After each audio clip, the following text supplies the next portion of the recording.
जय सिया राम। आपका स्वागत है। आशा करता हूं कि आप अच्छे होंगे और पुनः एक बार फिर से आप हमारे साथ जुड़ रहे हैं। बहुत अच्छा लगता है कि आप सभी भावगत भक्ति में संलग्न हैं, मस्त हैं और ऐसा होना भी चाहिए। तो पिछली कड़ी में हमने सुना था कि भगवान शंकर कामदेव को भस्म कर देते हैं। रति आती है बिलखती हुई, भगवान फिर उन्हें सांत्वना देकर समझा कर भेजते हैं और फिर सब देवता लोग आते हैं तो काम पर यहाँ काम को भस्म कर देते हैं। एक बात बता दूं यहाँ पर कि जिन्होंने 18 पुराणों की रचना की है उनके पिताश्री और सुखदेव मुनि के पितामह पराशर ऋषि गंगा पार कराती मत्स्यगंधा का हाथ पकड़ लेते हैं और मत्स्यगंधा कहती है कि ऋषि क्या कर रहे हैं, सूर्यदेव देख रहा है। तो पराशर ऋषि क्या करते हैं, वो अपनी शक्ति से वो कुहासे, जिसे हम कुहरा बोलते हैं ना, कुहरा प्रकट कर देते हैं ताकि कोई देख न ले। तो देखो भैया, इतने विद्वान ऋषि, इतने उनमें शक्ति है कि वो कुहरा प्रकट कर सकते हैं, लेकिन उन्होंने वो काम को काबू में नहीं कर पाए ना। तो खैर वो अलग बात है। तो इस तरह से भगवान शंकर यहाँ पर काम को भस्म कर देते हैं और जितने संत लोग हैं, संत समाज है, सब बहुत खुश हो जाते हैं और जितने भोगी हैं, विलासी लोग हैं, ये बड़े दुखी हो जाते हैं। तो भगवान कहते हैं, फिर वहां पर रति को समझाते हैं कि तुम्हारे पति अब अशरीरी, मतलब कि बिना शरीर के वो रहेंगे। और जब द्वापर में भगवान श्री कृष्ण का प्रकट होगा तब उनके पुत्र रूप में आएंगे।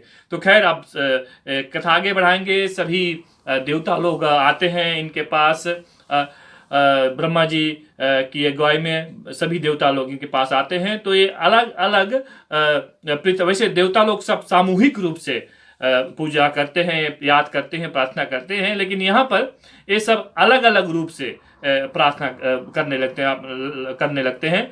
और तब शंकर जी बोलते हैं कि आप लोग क्या बात है ना, देवता लोग तो सब अमर है, देवता आप जानते हैं सब अमर है।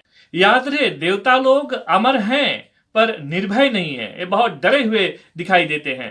तो भगवान शंकर बोलते हैं क्या बात है ना, तुम लोग क्यों ऐसा। तो अब यहाँ पर ब्रह्मा जी बोलते हैं मैं तो आ रहा था इधर, तब ये सब लोग हमारे साथ आने लगे और बोलते हैं कि बोले वातावरण बड़ा रसहीन है, अगर किसी की शादी होती तो हर्ष उल्लास होता है ना, ऐसा ना। देखो ब्रह्मा जी जो है, ये ब्रह्मा जी बुद्धि के देवता हैं और ये जो सही बात है, ये नहीं कह रहे हैं कि तारकासुर का सब पर बहुत अत्याचार हो रहा है और जब आप विवाह करेंगे तो आपके पुत्र का जब प्रकट होगा तब वो तारकासुर का वध करेगा, ये बात नहीं कहते।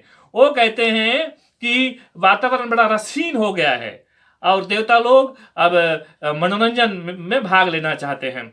तो ब्रह्मा जी ऐसी बात रखते हैं। तो शंकर जी कहते हैं देखो ब्रह्मा जी, बात तो मैं समझ गया हूं, आप घुमा फिरा कर, चतुर लोग की बात ही काम ही ऐसा होता है, वो पूरा पॉइंट पर बात नहीं करेंगे, घुमा फिरा कर बात करेंगे। लेकिन अब भगवान से क्या घुमा फिरा कर बात करना, भगवान शंकर जी तो स्वयं समझ जाते हैं। तो उन्होंने कहा देखो, आप लोग चाहते हैं कि मैं विवाह करूं, लेकिन ऐसी बात नहीं है कि आपके कहने पर मैं विवाह करूंगा, नहीं, ऐसी बात नहीं है। विवाह मैं करूंगा इसलिए क्योंकि हमारे भगवान श्री राम जी ने मुझे आदेश दिया है विवाह करने के लिए, इसलिए मैं विवाह करूंगा। तो जैसे ही ये विवाह करने की बात सुनते हैं देवता लोग, सब बहुत खुश हो जाते हैं, बाजे बजने लगते हैं, जय जयकार होने लगता है, क्योंकि यही तो चाहते हैं देवता लोग, अपना काम बनाना चाहते हैं ना। अपना काम बनाने में उधर कामदेव भी मारा गया, अब यहाँ पर अब शिव जी को के पुत्र उत्पन्न होंगे तो इधर तारकासुर का वध होगा, तो देवताओं की भलाई इसमें, तो अपना काम बनाने सब बड़े खुश हो जाते हैं। और फिर इधर ब्रह्मा जी ने फिर लगन पत्रिका सप्त ऋषियों से कहा कि जाओ और हिमाचल के यहाँ पर लगन पत्रिका लेकर के, और फिर तो सप्त ऋषि जाते हैं वहाँ पर ना। वहाँ पर भी वो बताया था कि पार्वती मैया तपस्या कर रही थी, और जब सप्त ऋषि वहाँ से आते हैं तो राजा हिमाचल के यहाँ जाते हैं और कहते हैं जाओ कन्या को बुला कर लेकर आओ। तो राजा हिमाचल कन्या को बुला कर लेकर वापस चले जाते हैं। तो यहाँ अब सप्तऋषि जाते हैं पुनः अब लगन पत्रिका लेकर के, और कि अब कब ना विवाह हो गया होगा, तो वहां लेकर जाते हैं। फिर वहां से जब लगन पत्रिका लेकर सप्तऋषि लोग लौटते हैं तो यहाँ पर पुनः जब आते हैं तो ब्रह्मा जी कहते हैं कि अब तो समय बहुत नहीं है और हमको अब इस शादी की या विवाह की तैयारी करनी चाहिए। सब विवाह की तैयारी में जुट जाते हैं। अब जब एकदम समय आ जाता है कि आज बारात जाएगी, तो अब सब अपनी अपनी तैयारी में, मतलब कि सजने धजने में सब जुट जाते हैं ना। और इधर अब जो दूल्हा है, जिसकी बारात जाएगी, जिसका विवाह होगा, अब उसकी तैयारी में कोई नहीं है ना, शिव जी। तो शिव जी के गण लोग आ जाते हैं ना, शिव जी के गण लोग आ जाते हैं, कहते थे कि हम अपने प्रभु को हम सजाएंगे ना। तो ना जब उन्होंने कामदेव का जब भस्म किया था तो जटा खुल गया था, तो जटा लपेटा ना, तो मुकुट की जगह पर उन्होंने एक सर्प को बिठा दिया। और नहीं जैसे और फिर जब खूब हल्दी लगाते हैं ना विवाह में, तो हल्दी कहाँ है यहाँ पर, तो ये जाकर शमशान की राख उठा लाए ना। और कान और हाथ में ना कुंडल ना की जगह, कुंडल और कंकन की जगह पर इन्होंने सर्प को ना बांध दिया। यज्ञोपवीत धारण कराते हैं, तो सर्प का यज्ञोपवीत ना। अब गण लोग ऐसे ही है ना, गले में मुंडों की माला ना, जो सर होता है ना, मुंड है, मुंडों की माला गले में पहना दिया ना। और कमर में ना मृग चर्म वो धारण किया, और हाथ में त्रिशूल ना, और नंदी पर सवार ना। इस तरह से खूब सजाते हैं दूल्हे को, सब मिलकर खूब सजाते हैं। तो ये बड़ा बड़ा बड़ा विचित्र ये वर है ना। संसार में क्या होता है, संसारी लोग क्या करते हैं ना, उपटन लगाते हैं ना, परफ्यूम, इत्र है ना, महकौआ ना, परफ्यूम इत्यादि ये सब लगाते हैं ना। लेकिन भगवान शंकर यहाँ पर भस्म लगाते हैं। अच्छा, इसका क्या मतलब है ना? इसका यही मतलब है, और जीव को शिव ये बताना चाहते हैं कि ये शरीर जो है ये अमर नहीं है भैया। हम लोग जहां रहते हैं, इस लोक का नाम है मृत्यु लोक।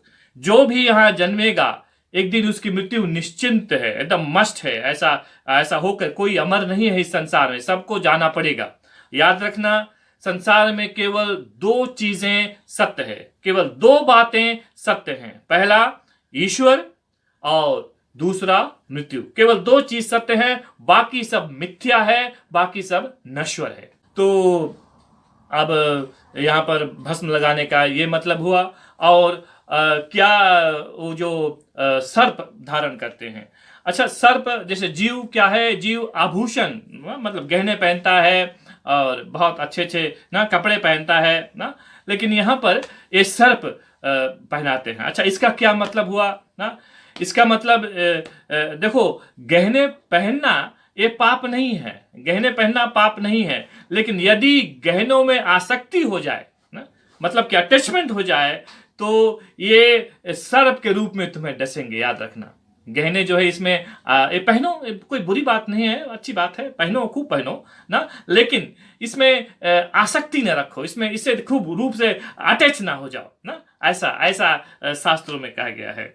और फिर त्रिशूल क्या है? वो 3 प्रकार के शूल है, काम, क्रोध और लोभ ना। तो जब दुल्हा बनो ना, बारात लेकर जाओ, तो काम का मतलब है डिजायर्स, आपकी इच्छाएं ना।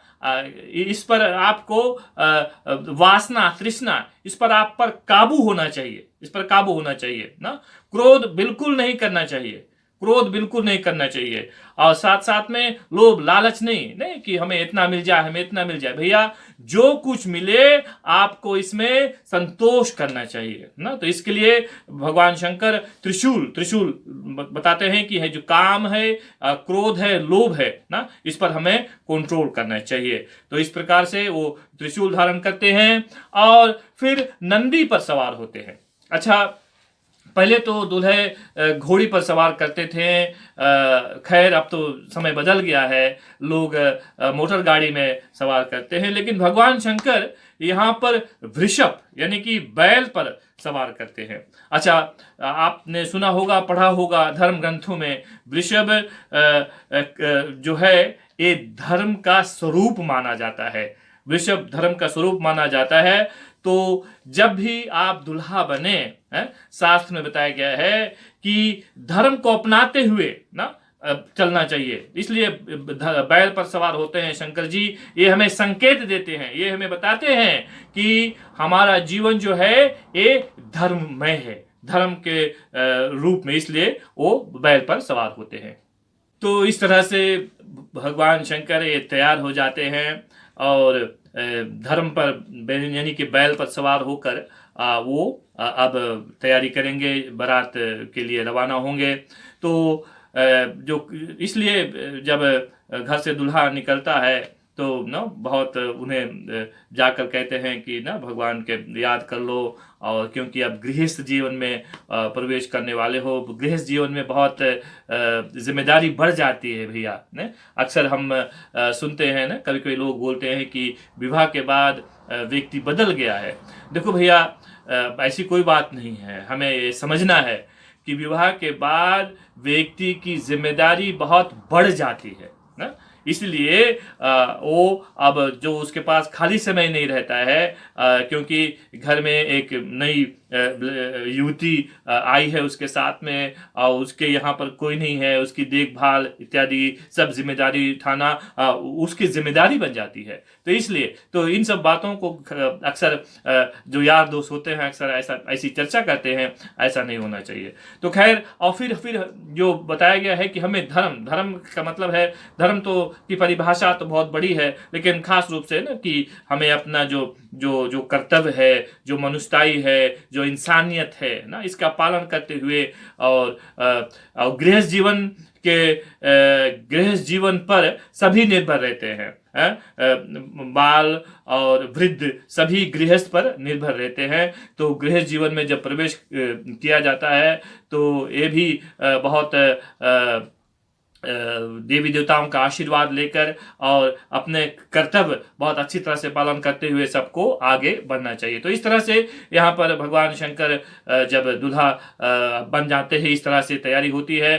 तो अब सब देवी देवता सज धज करके वो आ जाते हैं, और जब देखते हैं कि इस ढंग से भोलेनाथ जी सजे हुए हैं तो सब घबराते हैं कि भाई हम इनके साथ चलेंगे तो हमारा भी थोड़ा से अपमान होगा, या अगर दूल्हा पहले पहुंच गया तो जो अगवानी करने वाले लोग हैं, जो सेवा सत्कार करने वाले लोग हैं, वो तो भाग खड़े होंगे। तो ऐसा अब प्लान बनता है कि हम लोग अब अलग अलग अपने अपने मंडली के साथ में, मतलब कि अपने अपने झुंड में हम लोग सब चलेंगे। तो शिव जी को छोड़ करके और बाकी लोग अब अपनी अपनी टोली में वो आगे बढ़ने लगते हैं। यहाँ पर भी देवता बड़े चालाकी से, क्योंकि वो जानते हैं कि अगर शंकर जी वहां पहले पहुंच गए तो जो घर के लोग हैं, जो घराती वाले हैं, ये हमारी सेवा नहीं करेंगे, क्योंकि ये तो शंकर जी को देखकर वैसे डर जाएंगे ना। तो ये यहाँ पर भी देवताओं की चालाकी है। तो खैर, ये सब अब आगे बढ़ते हैं। तो सब अब अपनी अपनी टोली में आगे बढ़ रहे हैं। तो शंकर जी क्या सोचते हैं कि चलो अब तो सब जा रहे हैं, शंकर जी पूरी बात समझते हैं कि ऐसा क्यों हो रहा है। तो वो श्रृंगी भृंगी को आदेश देते हैं कि तुम मानसिक रूप से अपने मन में सभी अपने साथियों को आवाहन करो, बुलाओ ना। तो वो सब को बुलाते हैं, और अब सब शमशान में जितने भी अब हैं इनके साथी, ये सब भूत बैताल सब साथ में अब आ जाते हैं। तो बड़ा भयंकर लग रहा है। कोई के सिर नहीं है ना, कोई के ना आंख नहीं है, कान नहीं है, और ना बहुत डरावना रूप है। कोई के ढेर हाथ, कोई के हाथ ही नहीं है ना, कोई के पैर नहीं है, और कोई उड़ रहा है ना। तो ना इस तरह से सब इस तरह से निंदी भृंगी सबका आवाहन करते हैं, और सब शिव जी की बारात में हो लेते हैं। तो आगे विष्णु जी की टोली है और अन्य देवताओं की टोली टोली सब चल रही है आगे आगे, और आखिरी वाली टोली जो है ये भोलेनाथ जी अपनी टोली लेकर के इस तरह के विचित्र बारातियों को लेकर के और भगवान शंकर अब आगे बढ़ रहे हैं, हिमालय की ग्रह की ओर जा रहे हैं।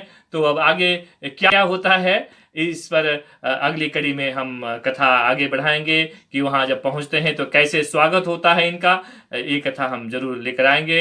और बहुत बहुत धन्यवाद है, आप सब हमारा साथ दे रहे हैं, जिस तरह की प्रतिक्रिया मिल रही है इससे मुझे बहुत प्रोत्साहन मिलता है। और प्रभु चाहेंगे तो इसी तरह से ये कथा अब जब तक प्रभु चाहेंगे तब तक ये कथा चलती रहेगी। आपने हमारा साथ दिया, बहुत बहुत धन्यवाद। जय सिया राम।